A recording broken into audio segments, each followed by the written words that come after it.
Bonjour les runners, bonjour les sportifs, bonjour au petit monde de la course à pied, c'est Seb et je vous retrouve aujourd'hui pour la reprise des capsules L'œil du coach avec Bruno Heuby, avec un format d'épisode relativement court, concis et précis dans lequel nous répondons à une question. Et en ce début du mois de septembre, comment bien organiser sa rentrée sportive, comment composer avec un agenda professionnel, familial et sportif. Avec Bruno, nous allons donc vous donner quelques réponses pour bien aborder cette période cruciale de l'année. Alors je vous laisse pour cette nouvelle capsule L'œil du coach et je vous souhaite une bonne écoute. Bonjour Bruno, ça me fait plaisir de te retrouver après cette période de grandes vacances, mais il est l'heure de retrouver le chemin du travail. La rentrée se profile et je voulais évoquer avec toi un sujet aujourd'hui, à savoir comment aborder cette rentrée du bon pied. Bonjour Sébastien, ouais, ça y est, les vacances sont terminées, donc il va falloir se remettre sur un autre rythme.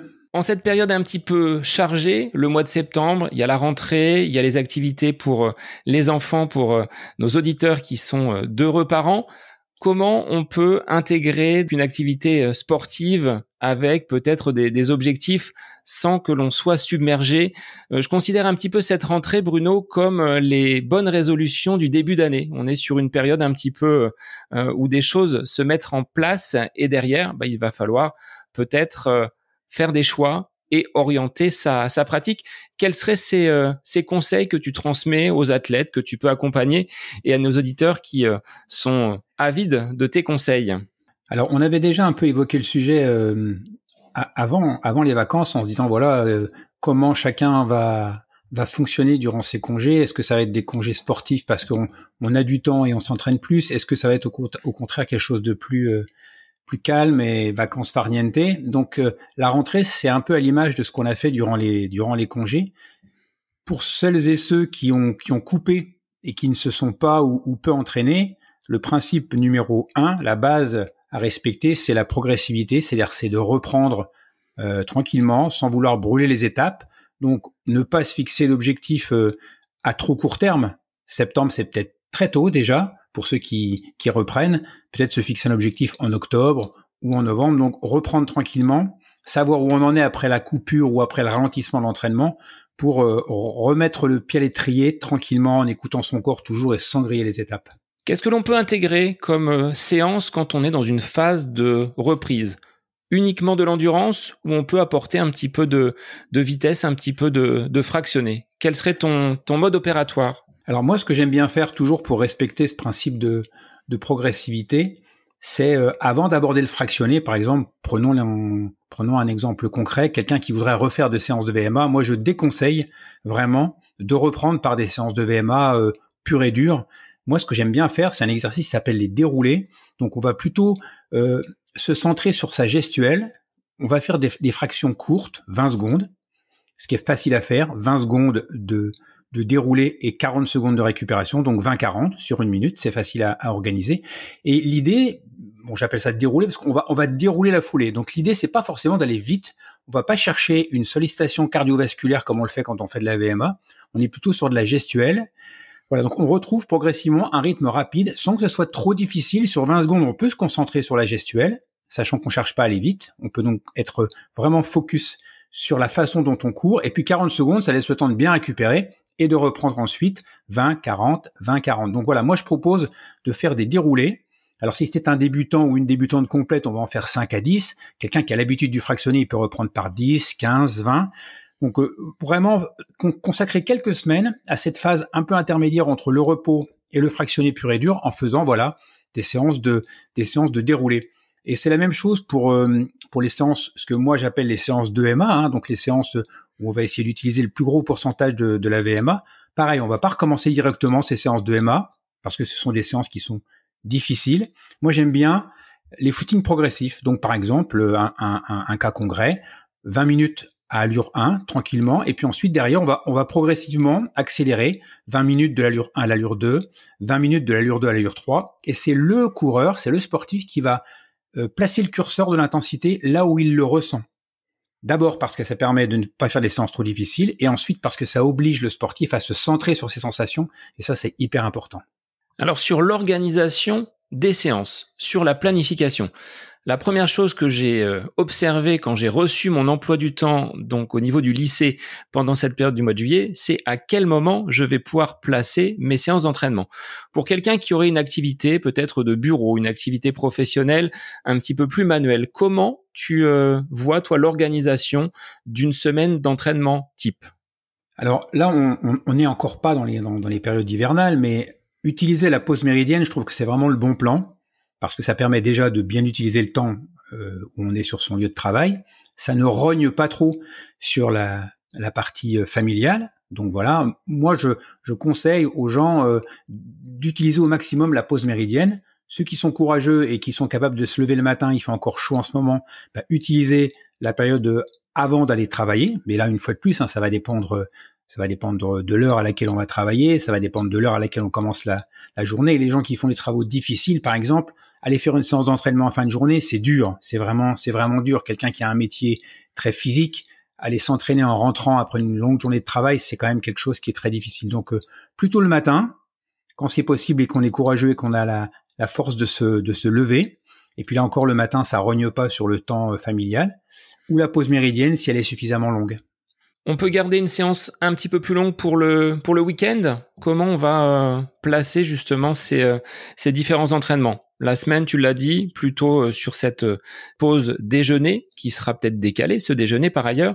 Mais pour le week-end, est-ce qu'on peut augmenter un petit peu? Est-ce qu'on intègre ces déroulés dans sa sortie longue? Oui, alors on peut très bien les intégrer dans la sortie longue. Le canevas un peu facile, je dirais, c'est s'entraîner mardi, jeudi et puis samedi, dimanche. Mardi, jeudi, ça ne fait que 2 séances dans la semaine où donc on doit jongler avec son emploi du temps et puis mettre vraiment le paquet sur samedi, dimanche. Moi, j'aime bien faire des blocs week-end où on va faire une séance le samedi, une séance le dimanche. Souvent le dimanche, une sortie longue avec une intensité plutôt basse, donc en endurance, en allure 1, l'allure vraiment de confort, et puis le samedi, une séance un peu plus difficile qui prend du temps qu'on peut pas forcément caser dans la semaine, celle qui prend un peu plus de temps et d'énergie, on peut la mettre le samedi, on peut faire un peu de séance de côte aussi, quelque chose qui est un petit peu plus chronophage et qui est compliqué à placer, je dirais d'un point de vue chronologique, mais aussi d'un point de vue psychologique dans une journée de travail. Alors moi, je sais que sur des séances qui peuvent être également fantômes, c'est quand les enfants sont en activité sportive. J'ai 3/4 d'heure, 1 heure pour réaliser une séance. Je dépose mon plus jeune fils au foot ou mon plus grand au tennis et j'ai là un petit créneau pour m'accorder du temps pour aller faire un entraînement. C'est aussi une solution. C'est une très bonne solution, effectivement. Utiliser au maximum ce temps consacré aux enfants. Et on peut faire des séances en 45 minutes. On peut faire une très bonne séance. On va réduire sur l'échauffement. On va réduire sur le retour au calme. La séance de déroulé, par exemple, ne nécessite pas un échauffement très important puisqu'il n'y a pas une intensité qui est très élevée. Donc, c'est typiquement une séance qu'on peut placer comme ça sur un petit bout de temps de 45 minutes, 1 heure. Mais comme tu le répétais, il faut peut-être pas être trop ambitieux à vouloir en faire trop dès le début. Cette notion de progressivité, même si on est en période de rentrée, il y a des bonnes résolutions, on a peut-être acheté des nouvelles chaussures, du nouveau matériel, il va falloir y aller avec modération, peut-être pas rajouter 1 ou 2 séances d'entraînement trop rapidement dans sa semaine, repartir sur des principes qui étaient ceux que l'on utilisait avant une éventuelle coupure, par exemple. Oui, voilà, c'est ça. On va reprendre un rythme qui est un rythme, je dirais, supportable, un rythme qu'on peut facilement intégrer dans son quotidien de parents, dans son quotidien de travail. La reprise après les vacances, là, en cette rentrée, elle doit se faire dans le confort, à la fois sur le plan physique, mais aussi sur le plan psychologique. C'est pas le moment de se mettre une charge mentale trop importante. Là, concrètement, période de rentrée, avant de repartir sur un plan d'entraînement qui nous conduirait vers un dossard en octobre ou en novembre, on se laisse combien de semaines pour se remettre en condition et relancer finalement cette activité physique? Alors tout dépend une fois de plus du niveau de départ, mais 4 semaines de reprise progressive, c'est vraiment pour moi le bon timing, c'est la durée suffisante et nécessaire pour pouvoir après commencer un plan d'entraînement structuré avec des séances d'intensité. Et on s'aperçoit souvent que quand la reprise s'est faite comme ça sans vouloir aller trop vite, avec les déroulés, avec les footings progressifs.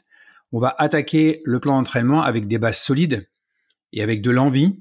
Et donc, on pourra vraiment commencer quelque chose de solide et de structuré.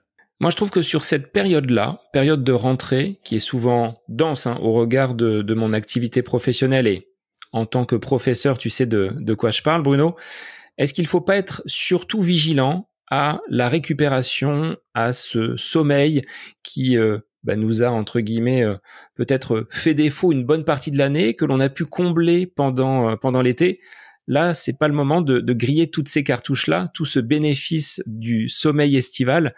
Il faut que ça puisse durer un petit peu. Donc, est-ce qu'il n'y a pas là un facteur majeur sur lequel il faut vraiment insister et appuyer? Ouais, tout à fait. Ce que j'appelle l'entraînement invisible. Donc, ne pas oublier les étirements, ça c'est très important. Ça doit faire partie des routines, quelque chose qu'on installe un peu d'une manière quasi quotidienne. En tout cas, à chaque entraînement ou presque. L'hydratation, s'hydrater avant l'entraînement, pendant la séance, après la séance, ça c'est quelque chose qui est très important. Et encore plus maintenant où on est amené de plus en plus souvent à courir dans des conditions de chaleur très très importantes. Ne pas hésiter aussi à aller voir le kiné si c'est nécessaire. Et puis oui, le sommeil c'est le moment privilégié où on récupère. Donc toutes ces choses qui sont périphériques à l'entraînement, on doit y apporter une attention toute particulière, encore plus en période de reprise, mais aussi tout au long de l'année. Je pense qu'il faut savoir faire preuve aussi d'un petit peu de modestie si une séance ne se déroule pas comme on le souhaitait, mettre tout cela de côté et se dire qu'il y en aura une autre derrière qui sera peut-être un petit peu meilleure. J'ai vécu moi un retour de vacances, donc retour du bord de mer à ma campagne beauceronne. C'est un petit peu triste, c'est un petit peu morose et j'ai dit retour de vacances égale prudence parce que j'observais des nombreuses blessures sur ce retour de vacances. On passe d'un cadre qui est agréable à notre quotidien, à notre routine et j'ai été relativement prudent sur ces premières sorties de retour à la maison. Donc là aussi, soyez indulgents avec vous-même. Ne voulez peut-être pas aller trop vite dans votre avancée vers ce retour en forme. C'est ça. Écoutez son corps. C'est lui qui a toujours les bonnes réponses. C'est lui qui envoie toujours les bons signaux. Eh bien, merci Bruno pour cette capsule de rentrée. On se retrouve comme habituellement chaque mardi pour cette capsule L'œil du coach. N'hésitez pas, chers auditeurs, si vous avez des questions, Bruno se fera un plaisir d'y répondre. C'est la capsule L'œil du coach. Merci Bruno. À très bientôt.